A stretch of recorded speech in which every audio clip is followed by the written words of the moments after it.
Hi guys, welcome back to another video. My name is Venom or Darkrush789 and this is the first episode in a brand new series where I'll be showing you some tips and tricks on how you can improve at Spleef. So, for those of you who don't know, Spleef is a sport type game played entirely within Minecraft. It takes place in an arena where you break blocks underneath your opponent's feet to try and knock them into the abyss below.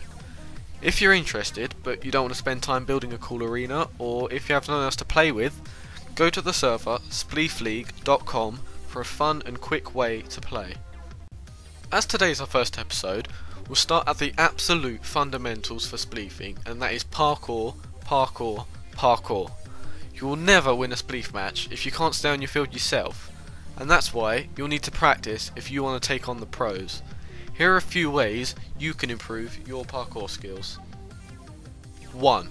Build an arena that is 20 blocks wide by 38 blocks long and break it up into small pieces, as this is what it will look like within a game. Practice sprinting around the arena and not falling through. This will teach you how to judge certain distances, how to get your timing right, and how to do double jumps, which is where you jump over 2 consecutive gaps holding the spacebar. 2.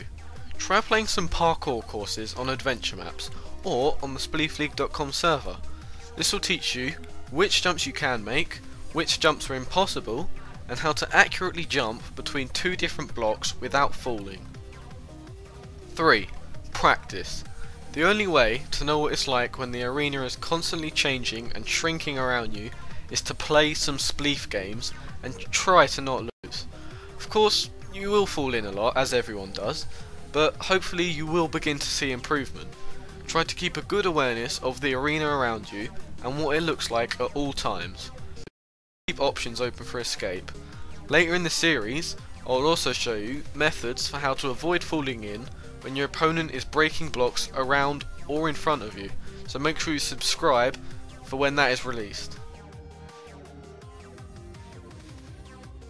So, when you're jumping about in games, there are a few things you have to look out for. 1. Be aware that when you're close to your opponent, they can easily break the blocks you're jumping from or the blocks you're jumping to. So don't take too many risky jumps, as the better players will be able to catch you out almost every time. 2. Try not to jump too much, as it decreases the control over your movement, which is important, and you will break many less blocks whilst you're in the air. Compare these 2 screenshots of an arena where I followed the black line. On the left I was jumping up and down, and on the right I was sprinting on the floor. As you can see, there's a major difference between the two, and that is why you should try to stick to the ground whenever you're breaking blocks. 3. Try not to spend the whole match running around in circles jumping up and down. Although it can make it harder for your opponent to catch you, it also makes it very hard for you to get your opponent down, and the better players will be able to counter this tactic anyway. Finally, 4. If you're fleeing from your opponent in the opposite direction, jumping up and down can make it very hard for them to knock you down, as they have to guess which block you're going to land on and get to it before you land. So try to bear that in mind next time you're in a game. That is it for today guys, thank you so much for watching. If this helped you in any way at all, comment below telling me who you are and like the video. As I've already said, make sure you subscribe for future videos and I'll see you next time.